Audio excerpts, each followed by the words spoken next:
Hi guys, we're going to read Frog and Toad Are Friends, and this is by Arnold Lobel. I love this book, and it got a very special award called a Caldecott Award. Books that are very, very special get that award, and it's very special because not many books get them.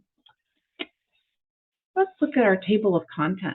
This says Spring, the story, a lost button, swim, and the letter. We're going to read Spring today, okay? You can go to page 4. Look at that. You see the picture? Frog ran up the path to Toad's house. He knocked on the front door. There was no answer. Toad! Toad! Shouted Frog. Wake up! It's spring! Blah! Said a voice from inside the house. Toad! Toad! Cried Frog. The sun is shining! The snow is melting! Wake up! I'm not here, said the voice. Frog walked into the house. It was dark. All the shutters were closed. Toad, where are you? Called Frog. Go away, said the voice from the corner of the room. Toad was lying in bed. He pulled all the covers over his head. Frog pushed Toad out of bed. He pushed him out of the house and onto the front porch. Toad blinked in the bright sun. Help! Said Toad. I cannot see anything. Don't be silly, said Frog. What you see is a clear, warm light of April. And it means that we can begin a whole new year together, Toad. Think of it, said Frog. We will skip through the meadows and run through the woods and swim in the rivers. In the evenings, we will sit right here on this front porch and count the stars. You can count them, Frog, said Toad. I will be too tired. I'm going back to bed. Toad went back in the house. He got into bed and pulled the covers over his head. But Toad, cried Frog, you will miss all the fun. Listen, Frog, said Toad. How long have I been asleep? You've been asleep since November, said Frog. Well then, said Toad, a little more sleep will not hurt me. Come back again and wake me up about 1/2 May. Good night, Frog. But Toad, said Frog, I will be lonely until then. Toad did not answer. He had fallen back asleep. Frog looked at Toad's calendar. The November page was still on top. Frog tore off the November page. He tore off the December page, and the January page, and the February page, and the March page. He came to April page. Frog tore it off, the April page too. Then Frog ran back to Toad's bed. Toad, Toad, wake up! It's May now. What? Said Toad. Can it be May so soon? Yes, said Frog. Look at your calendar. Toad looked at the calendar, and the May page was on top. Why, it is May, said Toad, and he climbed out of bed, and then he and Frog ran outside to see how the world looked in the spring. So he tricked him, didn't he, into thinking that it was May to get him out of bed. Isn't that silly? All right, this one's called A Story. One day in summer, Frog was not feeling well. Toad said, Frog, you're looking quite green. But I always look green, said Frog. I'm a frog. Today, you look very green, even for a frog, said Toad. Get into my bed and rest. Toad made Frog a cup of tea. Frog drank the tea and he said, Tell me a story while I'm resting. All right, said Toad. Let me think of a story to tell you. Toad thought and thought, but he could not think of a story to tell Frog. I will go out on the front porch and walk up and down, said Toad. Perhaps that will help me think of a story. Toad walked up and down the porch for a long time, but he could not think of a story to tell Frog.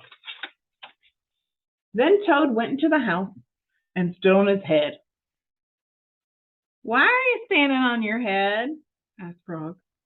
I hope that if I stand on my head, it will help me think of a story, said Toad. Toad stood on his head for a long time. He could not think of a story to tell Frog. Then Toad poured a glass of water over his head. Why are you pouring water over your head? Asked Frog. I hope that if I poured water over my head, it will help me think of a story, said Toad. Toad poured many glasses of water over his head. He could not think of a story to tell Frog. Then Toad began to bang his head against the wall. Why are you banging your head against the wall? Asked Frog. I hope that if I bang my head against the wall hard enough, it will help me think of a story, said Toad. He's got a headache, I bet. I'm feeling much better now, Toad, said Frog. I do not think I need a story anymore. Then you get out of bed and let me get into it, said Frog, because now I feel terrible. Would you like me to tell you a story, Toad? Yes, said Toad, if you know one. Once upon a time, there were two good friends, a frog and a toad. And the frog was not feeling well, and he asked the friend, the toad, to tell him a story. The toad could not think of a story, so he walked up and down the porch, but he couldn't think of a story. He stood on his head, but he couldn't think of a story. He poured water over his head, but he couldn't think of a story. He banged his head against the wall until he could not think of a story. Then Toad did not feel so well, and the frog was feeling better. So the toad went to bed, and the frog got up and told him a story. The end. How was that, Toad? Said Frog. The toad did not answer. He had fallen asleep. This is called The Lost Button. Toad and Frog went for a long walk. They walked across a large meadow. They walked in the woods. They walked along the river, and at last they went back home to Toad's house. Ah, drat, said Toad. Not only do my feet hurt, but I lost one of my buttons on my jacket. Don't worry, said Frog. We will go back to all the places where we walked, and we should soon find your button. They walked back to the large meadow. They began to look for the button in the tall grass. Here is your button, cried Frog. That's not my button, said Toad. That button is black. My button is white. So Toad put the black button in his pocket.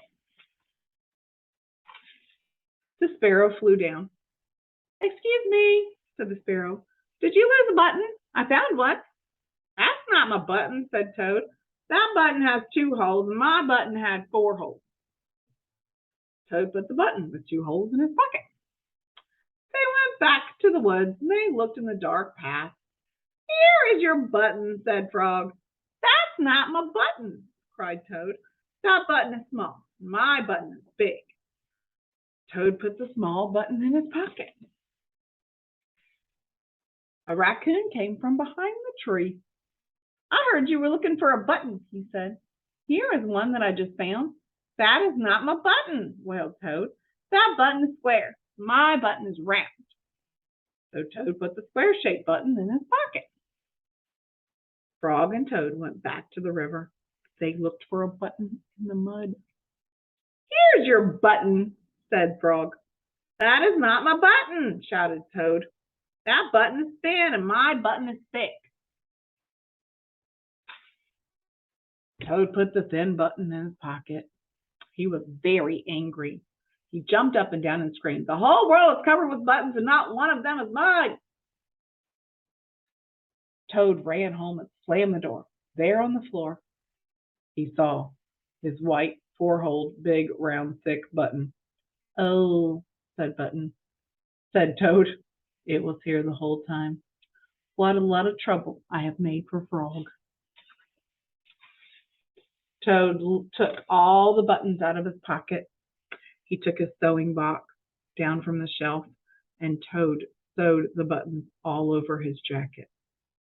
The next day, Toad gave his jacket to Frog. Frog thought it was beautiful, and he put it on and jumped for joy. None of the buttons fell off. Toad had sewed them on very well. Last one, a swim. Toad and Frog went down to the river. What a day for a swim, said Frog. Yes, said Toad. I will go behind these rocks and put on my bathing suit. And he put on his bathing suit. I don't wear a bathing suit, said Frog. Well, I do, said Toad. After I put on my bathing suit, you must not look at me until I get in the water. Oh, he's embarrassed. He's embarrassed. Why not? Asked Frog. Because I look funny in my bathing suit. That is why, said Toad. Frog closed his eyes, and when Toad came out from behind the rock, Toad was wearing his bathing suit. Don't peek, he said. Frog and Toad jumped in the water, and they swam all afternoon. Frog swam fast and made big splashes, and Toad swam slowly and made small splashes. The turtle came along the riverbank. Frog, tell that turtle to go away, said Toad.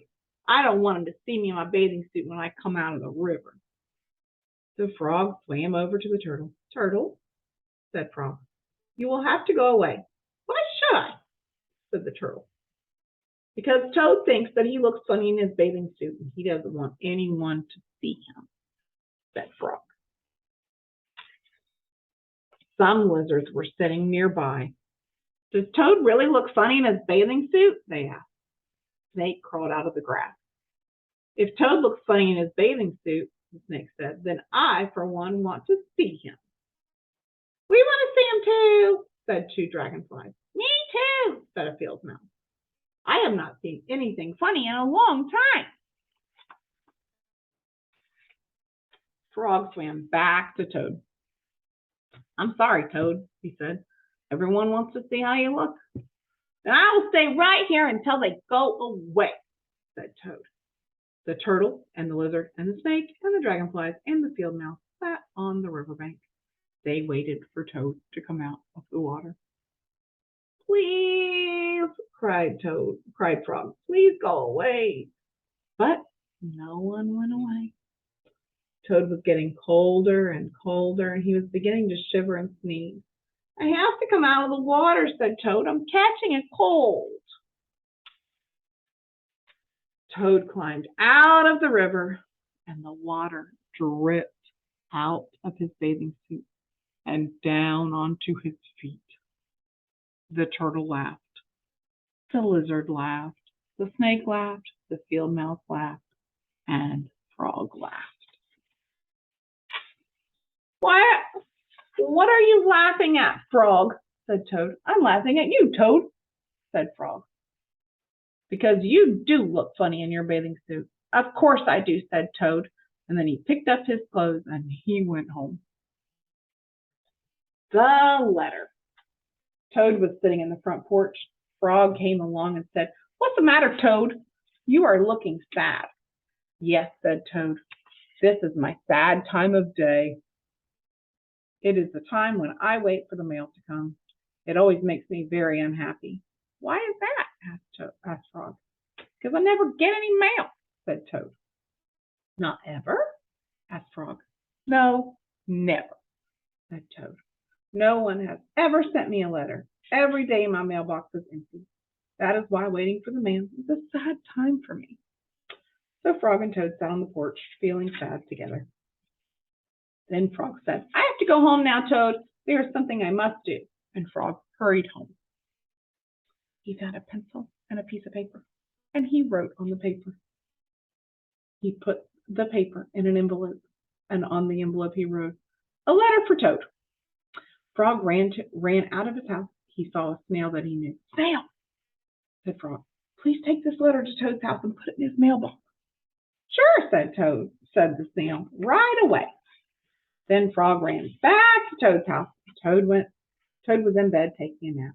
Toad, said Frog, I think you should get up and wait for the mail some more. No, said Toad. I'm tired of waiting for the mail. Frog looked out the window and at Toad's mailbox. The snail was not there yet.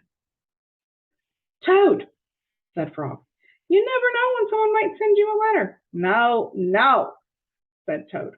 I do not think anyone will ever send me a letter. Toad looked out the window. The snail was not there yet. But Toad, someone may send you a letter today.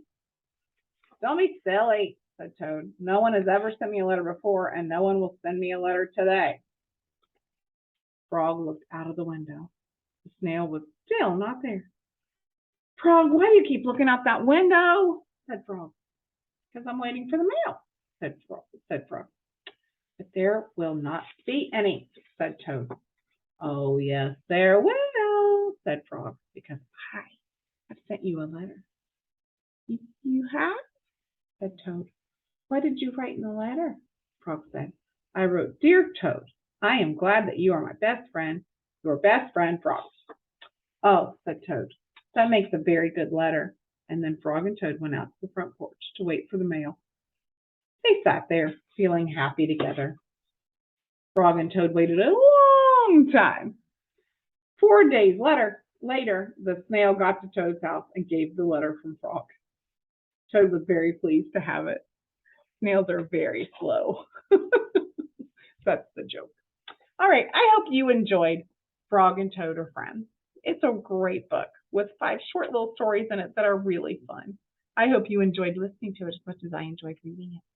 Have a great day.